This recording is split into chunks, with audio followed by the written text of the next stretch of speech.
பருவமழை பொய்த்து போனாலும் தங்களுடைய கூட்டு முயற்சியால நெற்பயிரை கருக விடாமல் காப்பாற்றி இருப்பதாக காரைக்குடி விவசாயிகள் ரொம்பவே பெருமையா சொல்றாங்க. அது குறித்த ஒரு செய்தி. இதுதான் சிவகங்கை மாவட்டம் காரைக்குடி அருகே உள்ள குடிக்காத்தான்பட்டி கிராமம். இந்த கிராமத்தை சுற்றிலும் சீமை கருவேல மரங்கள் ஆக்கிரமித்து மண் வளத்தை பாதித்ததோடு விவசாயம் செய்ய முடியாத நிலை ஏற்பட்டது.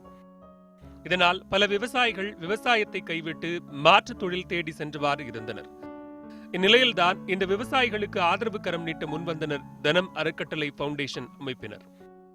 அங்குள்ள விவசாயிகளை ஒன்றிணைத்த இந்த அமைப்பினர் கண்மாய் பகுதியில் இருந்து சீமை கருவேல மரங்களை ஜேசிபி இயந்திரங்கள் மூலம் அகற்றினர்.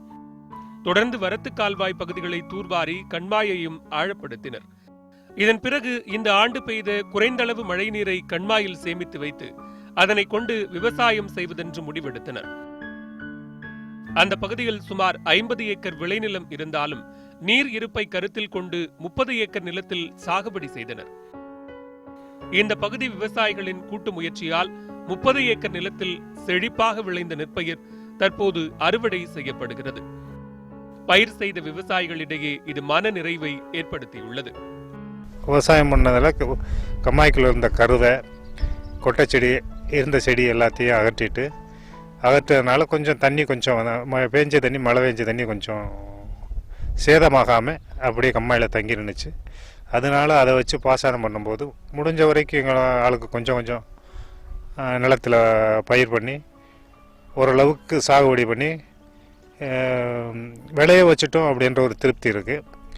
விளைச்சல், அதாவது வியாபார நோக்கோடு பார்த்தோம்னா இது எங்களுக்கு நஷ்டம்தான். மற்றபடி பார்த்தோம்னா விளைய வச்சுட்டோம் அப்படின்ற ஒரு முழு திருப்தி இருக்குது. அவ்வளோதான். முழுமே அதை எடுத்தாச்சு. எடுத்த மாதிரினால முள்ளும் கிடந்துச்சு. எல்லாரும் சொன்னால் இது எதுக்கு போடாமல் இருந்தானா என்னோட வள்ளுட்டினால விவசாயம் பண்ணி ஓரளவு விளைய வச்சு கொஞ்சம் தண்ணி வெத்தாமல் இருந்துச்சு. ஆனால் காசு கொடுத்து நாங்கள் அடித்து ஓரளவு இன்னைக்கு சாப்பாட்டுக்கு போதும். எங்களுக்கு எங்கள் குடும்பத்துக்கு சாப்பாட்டுக்கு போதும். விளைய வச்சுட்டேன். இந்த வருஷம் விளைய வச்சு இன்னைக்கு சாப்பாட்டுக்கு நாங்கள் இந்த வருஷம் ஃபுல்லாக நாங்கள் சாப்பிட்ருவோம். அந்தளவுக்கு போச்சு. பருவமழை பொய்த்து போனது தங்களுக்கு பெரும் இழப்புதான் என்றாலும் இந்த கூட்டு முயற்சியின் பலனாக தற்போது ஓரளவு பலன் கிடைப்பதாக கூறுகின்றனர். ஒரு ஏக்கருக்கு 30 மூடையிலிருந்து 35 மூடை வரோம். இந்த வருஷம் இந்த மழை இல்லாத காலத்தினால நாங்கள் தண்ணியை வச்சு அடைச்சி ஒரு 10 மூடை வந்திருக்கு. இதில் ஒரு கொஞ்சம் திருப்தி, எங்களுக்கு நல்ல திருப்தி. இதையும் இன்னும் கொஞ்சம் நல்லா ஏதாச்சும் கவர்மெண்ட் உதவி பண்ணால் கொஞ்சம் நல்லா இருக்கும். இன்னும் கொஞ்சம் விவசாயம் பண்ணுறதுக்கு நல்ல ஒரு உற்சாகமாக இருக்கும் எங்களுக்கு.